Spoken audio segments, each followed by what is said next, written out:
क्या शुभ नाम हुआ आपका? रंजीत सिंह। रंजीत जी, बनारस से ही आप? बनारस से ही हूँ। अच्छा, ये बताइए, 1 तारीख को वोटिंग होनी है, तो क्या सोचा है इस बार? भारतीय जनता पार्टी की सरकार आएगी। भारतीय जनता पार्टी की सरकार आएगी। नरेंद्र मोदी जी हमारे माननीय प्रधानमंत्री बनेंगे। क्यों मोदी जी को होना चाहिए? मोदी जी ने इतना विकास किया है, जन जन तक विकास को पहुंचाया है, इसलिए मोदी जी की सरकार बनेगी। मोदी जी ने भारत की संस्कृति पर काम किया है, भारत की सभ्यता पर काम किया है, भारत की नदियों पर काम किया है। मोदी जी ने भारत की जो आस्था श्रद्धा का प्रतीक है भगवान श्री राम जी का मंदिर, उस पर काम किया। उस पर जो है मोदी जी की सरकार आएगी, क्योंकि मोदी जी इतना विकास कार्य कर लिए हैं 10 साल में। 70 साल में कांग्रेसियों ने कुछ नहीं किया। ऐसा क्या कर दिया 10 सालों में मोदी जी ने? साल में मोदी जी ने जो हमारी आस्था है, जो हमारी श्रद्धा है, जो हमारे भाव हैं, जो हिंदुओं के भाव हैं, उसको प्रगाढ़ता प्रदान की है मोदी जी ने। हमारा जो है मान सम्मान बढ़ाया है, देश विदेश में हमारा मान सम्मान बढ़ाया है। आज हमारे देश का प्रधानमंत्री जब विदेश में जाता है, अमेरिका में जाता है, ऑस्ट्रेलिया में जाता है, किसी भी देश में आता है, उसको मान सम्मान के साथ में उसको इनवाइट किया जाता है। तो ये हमारे लिए सौभाग्य की बात है। कैसे सौभाग्य की बात है? भाई, हमारे देश का प्रधानमंत्री जब कहीं जाता है तो उसका कितना मान सम्मान मिलता है। क्यों मिलता है हमारे देश के प्रधानमंत्री को? इसीलिए मिलता है ना कि उसने जो है भारत के अंदर विकास के कार्य किए हैं, इसलिए उसको सम्मान मिलता है। आज हमारा ब्रह्मोस बन रहा है, आज हमारे पास जो है सड़कें बन रही हैं, आज हमारे पास प्रतिदिन हम जो है करीब 50-60 किलोमीटर प्रतिदिन हम सड़कें बना रहे हैं। तो ये छोटी बात है, विकास तो हो ही रहा है, चारों तरफ विकास हो रहा है। तो क्या मुद्दा क्या रहने वाला है इस बार जब वोट करने जाएंगे? तो किसी के पास कुछ है ही नहीं, विपक्ष के पास कोई मुद्दा नहीं। वो अनर्गल बातें लेकर जनता को जो है भड़काने का काम कर रहे हैं। लेकिन जनता क्या सोच के वोट? जनता बहुत समझदार है। मैं राष्ट्र हित में, राष्ट्रवाद में, राष्ट्र के विकास में और युवाओं को रोजगार देने के तरह तरह के अवसर प्रदान करने में मैं वोट करूंगा। इसके लिए मैं वोट करूंगा। और दूसरी बात 100 करोड़ की आबादी हिंदुओं की है। आखिर हम भी तो कुछ हैं। अगर इस देश में 135 करोड़ की आबादी है तो इस देश में 100 करोड़ हिंदू है। 100 करोड़ हिंदू का इस देश को छोड़ के बाहर चला जाए? यही तो राजनीति इनकी शुरू। 100 करोड़ के लोग 100 करोड़ का देश को छोड़ के बाहर चला जाए? 35 करोड़ के लिए केवल राजनीति होगी देश में? देश में बहुसंख्यक समाज की राजनीति होगी। जो हम बहुसंख्यक हैं, इसलिए हमारी बात सुनी जाएगी, और जो हमारी बात सुनेगा हम उसी को वोट करेंगे। मोदी जी बहुत अपना पैर अंगद की तरह जमा के इस देश में अंगद की तरह पैर जमा के इस देश के अंदर राजनीति करेंगे और इस देश को आगे बढ़ाने का काम करेंगे। उखाड़ के फेंक देंगे इस बार। उखाड़ कर फेंकने की बात किसने कही है? ममता बनर्जी ने कही है। ममता बनर्जी खुद उखड़ गई हैं। गठबंधन की सरकार बन रही है इस बार 4 तारीख को। गठबंधन की सरकार इटली में बनेगी, हिंदुस्तान में नहीं बनने वाली है। नहीं बनने वाली है। आप बताइए, क्या सोच के वोट करेंगे 1 तारीख को? 1 तारीख देश के विकास के नाम पे 2047 तक भारत को विकसित राष्ट्र बनाने की मोदी जी की जो परिकल्पना है, उसके आधार पे हम वोट देंगे बीजेपी को वोट पक्का। मोदी जी का एक विजन है देश को विकास के रास्ते पर आगे ले जाने का, और जितने ठगवे हैं इनका कोई विजन है ही नहीं। जितने ठगवे हैं, ये चोरवे हैं, सब जमानत पे बाहर हैं। ये सब 4 आगे ले जाने की बात तो राहुल गांधी भी कर रहे हैं, देश को आगे लेके जाएंगे। मोदी जी ने तो इन 10 सालों में पीछे कर दिया। बंडल पैक करके इटली के लिए तैयारी करके बैठा हुआ है, कहाँ से विकास करेगा? अच्छा, आप बताइए, क्या नाम हुआ आपका? मेरा नाम है बलीउल्लाह खां। अच्छा, ये बताइए, वोट किया आपने? हाँ, वोट किया मैं। क्या सोच के वोट किया? बस विकास हो रहा है, चारों तरफ विकास हो रहा है, कोई विरोध किसी चीज़ का नहीं हो रहा है। 400 पार हम कर रहे हैं। 400 पार कर रहे हैं। देख के बोलना है 400 पार भाजपा कर रही है। सबसे बड़ी बात यह है, किसान सम्मान निधि मिल रही है। किसान सम्मान निधि मिल रही है, डायरेक्ट पैसा। हाँ, सबको मिल रही है। ये इसमें ये नहीं देख के दे रही है गवर्नमेंट मोदी जी के कौन हिंदू है कौन मुसलमान है। अगर मोदी जी बटन वहाँ से दाबते हैं तो सीधे सबके खाते में 2000 रुपये जाते हैं। और यही राहुल गांधी वो पहले ये कहते थे कि अगर हम यहाँ से 1 रुपये डालते हैं तो पब्लिक के बीच में 30 पैसे पहुँचते हैं। तो माननीय श्री नरेंद्र मोदी जी का इतना अच्छा सिस्टम है, सब लोग बहुत खुश हैं। मानी अखिलेश यादव है जो विपक्ष के नेता, वो कह रहे हैं भाजपा बांटने का काम करती है, हिंदू मुस्लिम की राजनीति करके भाजपा जीत रही है। ना ना ना, ये सब अपने बंदर बांट करते हैं, इनका सिस्टम अलग है। हाँ सब, हाँ इनका सिस्टम अलग है, सपा का सिस्टम अलग है। बीजेपी सरकार बहुत बढ़िया, सब लोग बहुत खुश हैं। खुश हैं आप? सब बहुत खुश हैं। किसान सम्मान निधि सबको मिल रही है, उज्ज्वला गैस कनेक्शन योजना सबको मिला है। किसी भी बिरादरी को देख के नहीं गया कि ये हिंदू मुसलमान है इसको नहीं देंगे, ऐसा नहीं है, सबको मिला है। इस बार भाजपा के बिल्कुल बिल्कुल भाजपा के साथ। हम खुद बलीउल्ला खां पीलीभीत में हम रहते हैं। बिल्कुल बिल्कुल, यहाँ भी हम मोदी जी को चुनाव कार्यकाल से खुश हैं। बिल्कुल बिल्कुल। मोदी जी 7 साल से सत्ता में है, वो कैसी चलाई उन्होंने सरकार? बहुत बढ़िया, लॉ एंड ऑर्डर नंबर 1 का है, सबसे बढ़िया। आज सब लोग आराम से रोड पे, महिलाएं हमारी बहनें सब लोग आराम से 12 बजे 1 बजे रात को कहीं भी जाएं, सब लोग सुरक्षित हैं। कानून का राज है। अगर कोई दाएं बेड़े गलत चलेगा तो बस बुलडोजर चलेगा। हाँ बुलडोजर चला रहे हैं योगी जी सरकार। बिल्कुल, अगर कोई गलत काम करेगा, गलत चलेगा तो बुलडोजर चलेगा, बिल्कुल चलेगा। वोट किया आपने? जी मैंने बिल्कुल वोट किया। मैं 57 लोकसभा कैसरगंज से हूँ। क्या सोच के वोट किया? बिल्कुल विकास के नाम पर वोट हो रहा है, बिल्कुल पूरे तरीके से। जो विपक्ष का पूरा एजेंडा है वो सिर्फ और सिर्फ केवल जातिगत रूप से वो बंटवारा कर रही है हर तरफ से। वो बता रहे हैं यादव हमारे हैं, मुस्लिम हमारे हैं, लेकिन आज का मुसलमान बिल्कुल बुद्धिमान बन चुका है, केवल राष्ट्र हित के नाम पर वोट कर रहा है। हमारे बलीउल्ला खान ने अभी आपके सामने अपनी बात कही भी, हर तरीके से मुस्लिम हो हिंदू हो हर कोई केवल विकास के नाम पर है, और विकास केवल और केवल मोदी और योगी से ही संभव है, क्योंकि वो युग पुरुष हैं हर तरीके से। नेशनल लेवल पर नहीं, इंटरनेशनल लेवल पर भी देखते हैं तो देश की जीडीपी भी देखिए आप। हम सबसे ज़्यादा मैन्युफैक्चरिंग के रूप में, मोबाइल फ़ोन उपभोक्ता के रूप में सबसे पहले उभर करके आए। कॉरिडोर के रूप में अभी भैया ने बताया ही आपको।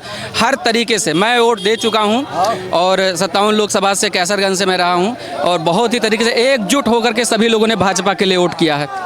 युवाओं की बेरोजगार की बात, जहां तक सब लोग कह रहे हैं कि बेरोजगारी बहुत बढ़ती जा रही है, देखिए बेरोजगारी बढ़ना 2-3 बातों पे डिपेंड करती है। सबसे पहले तो ओवर पॉपुलेशन, जिसके बारे में कांग्रेस ने ही ये पूरा का पूरा बवाल फैलाया।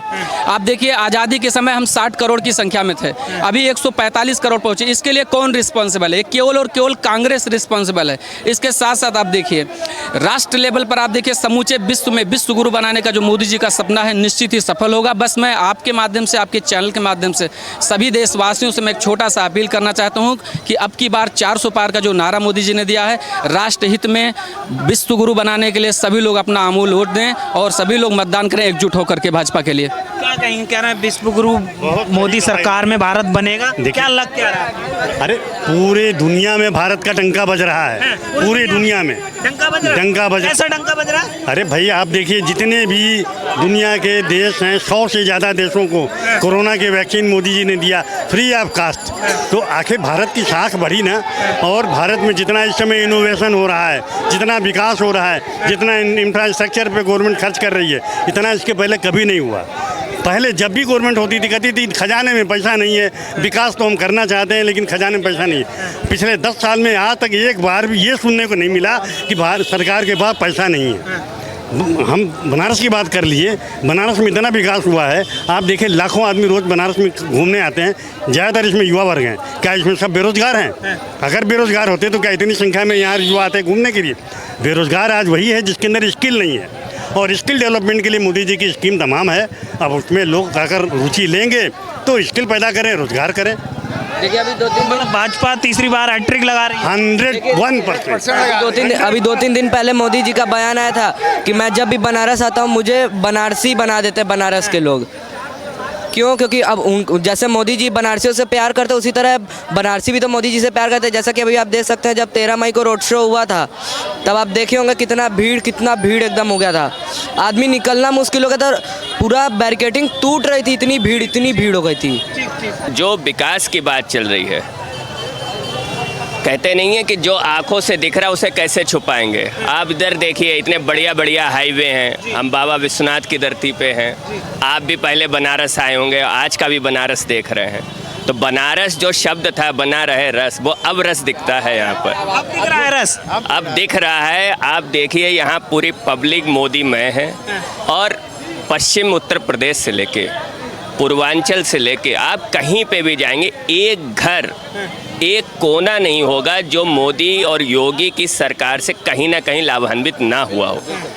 कहीं से भी कहीं, चाहे कोई भी योजना हो, सभी योजनाएं सबको मिली, सबका साथ सबका विकास को लेके योजनाएं मिली, और चाहे रोड हो, चाहे पढ़ाई हो, चाहे हेल्थ हो, सभी इंफ्रा पे काम हुआ है। जितनी योजनाएं, आयुष्मान भारत, उज्ज्वला योजना, आवास योजना, ये सभी योजनाएं घर घर पहुंची हैं। लेकिन उनमें भी सबसे महत्वपूर्ण जो लॉ एंड ऑर्डर माननीय योगी जी का रहा है, लॉ एंड ऑर्डर, ये इतना बड़ा काम हुआ है योगी जी के उसमें। यही बनारस है, आसपास के इलाकों में आप पूछ लेते, 8-9 बजे के बाद महिलाएं बहनें नहीं निकल सकती थी। आज आप 12 बजे 1 बजे रोड पे आपको ट्रैक सूट पहन के महिलाएं आपको टहलती हुई मिल जाएंगी। आप चाहे पश्चिमी उत्तर प्रदेश हो, चाहे पूर्वी उत्तर प्रदेश हो, चाहे बुंदेलखंड हो, चाहे रोहेलखंड हो, कोई भी कोना मोदी और योगी से। और सबसे मेन चीज़ जो एक बन रहा है कि राहुल जी अगर इतना अपने ऊपर उन्हें विश्वास होता तो अमेठी को नहीं छोड़ा। कौन सा राजा है जो अपनी सेना को छोड़ के दूसरी जगह भाग जाता है? आप खुद सोचिए, वो अमेठी छोड़ के चले गए। और रायबरेली में भी जो हम लोगों के पास आंकड़े आ रहे हैं, रायबरेली में भी 2 ब्लॉक हैं जहां पर उन्हें बढ़त है, बाकी सब जगह वो हार रहे हैं और हार रहे हैं राहुल गांधी जी। नेता कह रहे हैं इंडिया सरकार बनाने जा रहा है। मैं बता रहा हूँ, ये रायबरेली हार रहे हैं, ये कन्नौज हार रहे हैं। और रही बात राहुल और सोनिया की, उनसे पूछिए, उन्होंने खुद भी कांग्रेस को वोट नहीं दिया, झाड़ू को वोट दिए हैं वो। अरे आप पता करिए, उनकी सीट पे उनकी इतनी हिम्मत नहीं हुई कि कांग्रेस का प्रत्याशी उतार पाए। और वो जो उंगली दिखा रहे थे ऐसे कि हमने कांग्रेस को वोट दिया, तो वो झाड़ू को वोट देके हैं। जिस झाड़ू और जिस झाड़ू और उनकी इतनी लड़ाई थी, यानी एक दूसरे को हर स्तर की गालियां दी, वो आज साथ हो गए हैं। और समाजवादी पार्टी का कुछ नहीं बचा। इन्होंने 5 सबसे अच्छी सीटें अपने लिए रिजर्व करी, अपने परिवार के लिए। और ये भी मैं बता रहा हूँ, वो 5 भी ये हार रहे हैं। और वो उन्हें एक भी यादव पूरे प्रदेश में नहीं मिला था जो उन 5 सीटों में उनकी तरफ से लड़ ले। अपने परिवार के जो डीएनए, परिवार में भी जो उनके मुलायम सिंह के डीएनए के लोगों को उनको दिया बस टिकट। तो इन लोगों की पोल खुल चुकी है, जनता समझदार है। और 4 तारीख को आप देखेंगे कि ये लोग ईवीएम का रोना, मेरे ख्याल से अभी शायद शुरू भी कर दिया है, अभी से ईवीएम का शुरू कर दिया है। 4 तारीख को ये ईवीएम का रोना शुरू कर देंगे। क्या शुभ नाम हुआ आपका? अरविंद शर्मा। ये वोट करने जाएंगे तो क्या सोचा है इस बार, क्या सोच के वोट करेंगे? हमारा बॉर्डर सिक्योर हो रहा है, हमको उसी की खुशी है, बाकी सब होते रहेगा। बॉर्डर सिक्योर हो रहा है, हमारे देवी देवता आज़ाद हो रहे हैं, और क्या चाहिए हमको? नौकरी क्यों चाहिए? हम सेठ नहीं बन सकते? अपना बिजनेस नहीं कर सकते? अब यहाँ पे इतना ज़्यादा हुआ है काम, तो कितने लोग मालिक बन के घूम रहे हैं, चाहे रिक्शा निकाला हो, चाहे कुछ भी कर रहा हो, उनकी कमाई बढ़ी है कि नहीं बढ़ी है? कैसा काम हुआ है, कैसा विकास हुआ है? अरे विकास अब यही देख लीजिए, भोलेनाथ का ही देख लीजिए, विंध्याचल माता का देख लीजिए, अयोध्या का देख लीजिए, क्या वहाँ कमाई नहीं बढ़ी लोगों की? अब जहाँ विपक्ष जो आरोप लगाता है, जो विपक्ष के नेता वगैरह, देश तो पीछे कर दिया, रोजगार नहीं है, महंगाई ज्यादा है। 70 साल में उन्होंने क्या कर दिया था? उन्होंने कितना आगे कर दिया था देश को? कुछ नहीं हुआ 70 सालों में। भाई हुआ होगा, उनके हिसाब से हुआ है, ऐसा नहीं है मैं बोल रहा हूँ कि उन्होंने एकदम, लेकिन गरीबों के लिए कुछ किया था, गरीबों के लिए कुछ किया था किसी। तो गरीबों के हित की बात तो कांग्रेस करती है, राहुल गांधी कहते हैं कि मोदी तो बड़े बड़े उद्योगपति हुए प्रधानमंत्री, गरीबों के नहीं है। वो जब विपक्ष में इसलिए कर रहे हैं, जब थे पक्ष में तब क्या कर रहे थे? तब तो ये सब बातें उन्होंने की नहीं कभी, की कभी? मुझे तो नहीं याद है, नहीं की। मुझे तो नहीं याद है कि जब वो पक्ष में थे तब कुछ उन्होंने किया था। तब तो वो पेपर फाड़ देते थे, उनके मन का नहीं होता था तो उड़ा देते थे संसद में, है ना? संसद भवन में उनके मन का अगर पेपर नहीं होता तो फाड़ फूड़ के फेंक देते थे। सही बात है ना? देश को बना के खड़ा किया है कांग्रेस ने। मोदी जी ने तो इन 10 सालों में 50 साल पीछे कर दिया। वो तो दुनिया देख रही है, हम ही लोगों को नहीं दिख रहा है। दुनिया आज हमारे देवताओं को, देवी देवताओं का जो मंदिर बन रहा है, जो एकदम बंद थे, बोल रहे ना वो, जो हमारे मंदिर बने हैं जितने भी, अयोध्या हो, बनारस हो, काशी के, विंध्याचल माता हो, वहाँ आप जाके देखिए। पहले पहले क्या था और आज क्या है। तो हम ही लोग के पैसे से ही न बनाया। जो भी हो हमारे मोदी ने किया ना, मोदी नहीं किया है ना, मोदी ने किया। बहुत गरीब लोग के लिए हर एक चीज। भैया कांग्रेस को भी पैसे देते थे, हम लोग कांग्रेस को भी पैसे देते थे, तो क्या करते थे? आज क्या है, वो तो लूट मार करके खेल मुसलमानों को देते हैं, इतने मंदिर मस्जिद बने हैं मुसलमानों को, वक्फ बोर्ड को कांग्रेस देता था, अब कौन देता है? तो क्या सोचा है इस बार? दे दिए जो दे रहा था मोदी सरकार, 400 पार, मोदी सरकार 400 पार, 400 पार। विपक्ष के नेता कह रहे हैं गठबंधन की सरकार बन रही वो है। कुछ नहीं होने वाला, बोलने बहुत कुछ बोल रहे हैं, और सुपड़ा साफ हो जाएगा राहुल का, साफ हो जाएगी, सुपड़ा साफ हो जाएगा, राहुल इटली जाएगा नानी बड़ी। हाँ, मोदी जी चले जाएंगे। सुनिए, मोदी नहीं जाएंगे, मोदी आएंगे, मोदी आएंगे, मोदी आएंगे। हाँ आएंगे 100%। बताइए क्या सोच के वोट करेंगे इस बार? 1 तारीख को वोटिंग है, तो क्या सोचा है, मन में क्या चल रहा है इस बार? यही सर कि लोकल लेवल पे सब कितना एम्प्लॉयमेंट बढ़ गया है। अगर आप देखेंगे जो भी रेलवेज़ के जॉब है वो यूजुअली डिग्री होल्डर्स को मिलता है, एटलीस्ट 12th पास, 10th ग्रेजुएशन। पर जो भी ये रिक्शा वाले हैं या जो भी लगा रहे हैं वो तो एकदम लोकल लेवल पे है ना। अब मंदिर बन गया, जैसे अभी बोले कि मंदिर बन गया, सब हो गया, वहाँ तक जॉब पहुँच गया है एकदम लोअर लेवल पर। जो पढ़े लिखे नहीं है उन्होंने अपना कुछ, कोई बोल रहा है ऑटो शुरू कर दिया, कोई कपड़ा बेच रहा है, कोई कुछ बेच रहा है, पर कमा रहा है ना, बिकॉज अभी इतना बन गया, लोग आ रहे, भीड़ बढ़ रही है, तो उनकी भी तो कमाई हो रही है वहाँ पर। लेकिन राहुल गांधी कह रहे हैं पढ़ा लिखा युवा बेरोजगार घूम रहा है, युवाओं के हितों में कुछ नहीं है, रोजगार है ही नहीं। नहीं, क्यों नहीं है? अब अच्छे से अप्लाई करेंगे, पढ़ेंगे लिखेंगे तो आएंगे ना, क्यों नहीं है? होगा, ज़रूर होगा। तो महिला की हम बात करें, आप महिला हैं, महिला सुरक्षा को लेकर क्या सोचती है मोदी सरकार? और उत्तर प्रदेश में 7 साल से योगी जी हैं, तो क्या सोचती हैं इसको लेकर? आप सबने देखा है बहुत बदल गया है यूपी। क्राइम केस से जितना भी है योगी जी ने बहुत बदल कर दिया है। और क्या चाहिए? और इट्स सेफ फॉर एवरीवन। और क्या चाहिए बताइए? हम इधर एकदम बिंदास चल सकते हैं। बनारस रात तक खुला है अभी, सब चल रहे, सब घूम रहे हैं, टूरिस्ट घूम रहे हैं। पहले कोई डरता गुंडागर्दी था वो अब खत्म हो गया। खत्म हो गया। पहले ना हाँ हम खुश हैं, मोदी सरकार से खुश हैं? हाँ हम बहुत खुश हैं मोदी सरकार से। पहले कोई गुंडा डरता नहीं था, अब गुंडे का कैसा हो गया कि सिर्फ गुंडे को पहले तकलीफ थी। अब योगी सरकार ऐसी है कि गुंडे को कि अगर कुछ किया उसने, वो डायरेक्ट घर ही गिरा देते उनका। वो खुद भी डरते, ये भी टेंशन रहता कि घर गिर जाएगा, वो खुद उस डर से कुछ नहीं कर रहे। और सरकार सही फैसला ले रही है, बहुत सही फैसला ले रही है सर। क्रिमिनल्स को और क्या करना है? आपको उनको बैठा के रखना है ताकि वो और स्ट्रांग बने, 5 साल तक फिर छूट जाए। जो किया गलत किया, खत्म करो, आगे बढ़ो। एंड वो लोग एक्शंस ले रहे हैं, बीजेपी एक्शन ले रहा है, तो और क्या चाहिए? लेकिन राहुल गांधी हैं, वो कहते हैं ये जो सरकार है ये बांटने का काम कर रही है, हिंदू मुस्लिम करके जीत रही है, सरकार बना लेती है। नहीं, हमने तो नहीं देखा। हमारी बहुत से हिंदू मुस्लिम फ्रेंड्स हैं, हम तो नहीं है। लोकल लेवल में कोई नहीं बटा है। हम लोकल लेवल पे, वो सिर्फ ऊपर पॉलिटिशियंस, सिर्फ वो पॉलिटिशियन लेवल पे हो रहा है। लोकल लेवल पे कोई हिंदू मुस्लिम अलग नहीं, हर लोग दोस्त है। आप देख लीजिए, हिंदू मुस्लिम आजू बाजू में बहुत खुशी से रह रहे हैं। विपक्ष के जो नेता हैं कह रहे हैं मोदी को हटाना जरूरी है, नहीं हटाया तो भाजपा संविधान बदल देगी, लोकतंत्र की हत्या हो रही है, जनता की आवाज़ सुनी नहीं जा रही है, दबाई जा रही है। नहीं यार, हम तो खुश, हम ही जनता है ना, सुन तो रहे हो ना, हम सब तो खुश है। तो कौन सी जनता बोल रही है कि नहीं है? संविधान बदल देगी, तो आप 400 पार बोल दीजिए। हाँ, 400 पार का जो नारा लगा रहे हैं भाजपा वाले, वो कह रहे हैं संविधान बदल देंगे ये आगे 24 में। सर आप संविधान क्या बदलेंगे सर? इतने साल से संविधान नहीं बदला गया, अचानक से बदल देंगे। और अगर कुछ अच्छे के लिए बदल रहा है तो क्यों नहीं बदलना है? अच्छे के लिए अगर बदल रहा है तो बदले ना। राहुल गांधी कह तो रहे हैं कि इस बार परिवर्तन होगा, भाजपा जाने वाली। राहुल गांधी बहुत कहते हैं, आलू डाल के सोना निकाल रहे थे, उनका सोना निकल ही रहा है अभी तक। वो राहुल गांधी बहुत कुछ कहते हैं। तो रोजगार देने की बात कर रहे हैं, महिलाओं को 1 लाख रुपए देने की बात कर रहे हैं, राहुल गांधी भरोसा नहीं है। सर कहाँ से आएगा पैसा? वो अपने घर से दे रहे हैं, हमसे ही लेके हमको देंगे। हम दे रहे हैं ना, हम हर चीज में टैक्स दे रहे हैं, वो हमसे ही लेके हमको दे रहे हैं। कहते हैं कि मोदी जी बड़े बड़े उद्योगपतियों को कर्जा माफ करते हैं, हम गरीबों की बात करते हैं, गरीबों को देंगे। तो गरीबों के लिए इतना साल क्या किया? तभी तो कुछ नहीं किया। चलो कोई कुछ कर रहा है उसे करने तो दो, आप उसके जगह पे हट के कोई तो कर नहीं रहा है ना। अभी जब वो कर रहे हैं तो थोड़ा सपोर्ट दे दो। इतना साल तक आपने किया, थोड़ा सपोर्ट देखो। आपको अपने लिए नहीं करना है, आपको पूरे देश के लिए करना है। तो अगर आप लोग ही एक दूसरे को सपोर्ट करोगे, हमारा ही भला होने वाला है। बस। मोदी जी कर रहे हैं, हाँ जी, बढ़िया। हाँ जी, slow and steady win the race. भले शायद थोड़ा स्लो होगा, बहुत लोकल लेवल तक नहीं आएगा, आपको एकदम ऊपरी लेवल पे दिख रहा है, पर वो ज़रूर आएगा।